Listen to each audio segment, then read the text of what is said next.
Oh, Parenting is more about understanding than punishing. Join my Zoom class and transform your approach. in the microwave. I said, Why'd you spank him? Well, he did something bad. I said, he's seen you put a million things in that microwave.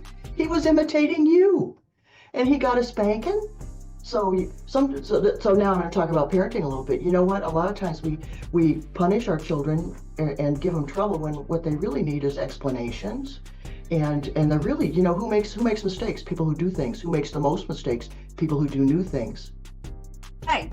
I like that. So let's go back to the first episode of when you got very much interested in behavioral health.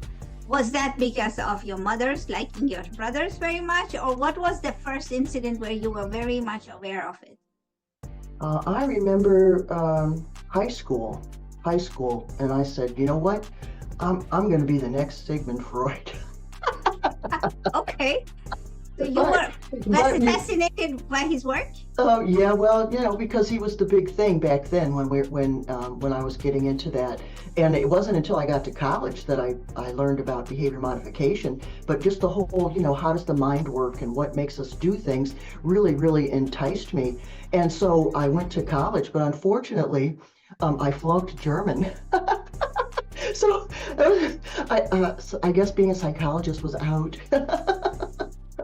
You had to have German for that? Yes. Well, I didn't have to have German, but that's the language I chose. Of course, I chose the hardest language, and I just couldn't. And that was the first F of my life. Oh my goodness, Munir, I thought life was over. Oh, I failed. Okay.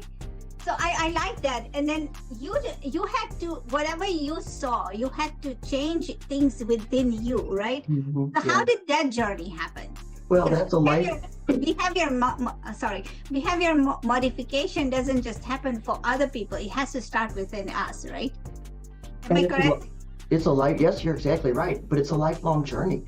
Every day, if you do it right, you're going to learn something new, whether it's small or large. And something else I always feel a need to tell people. Every day, you're going to be aggravated. Let's face it, okay? Life is, from the time you get out of the bed, it's like, should I get out of bed or not? No, I want to stay for 5 minutes. No, I want to, it's aggravation after aggravation. Now I have to do this. Now I have to wash the dishes. Now I have to make... Consider parenting classes. Transform your family's understanding and communication.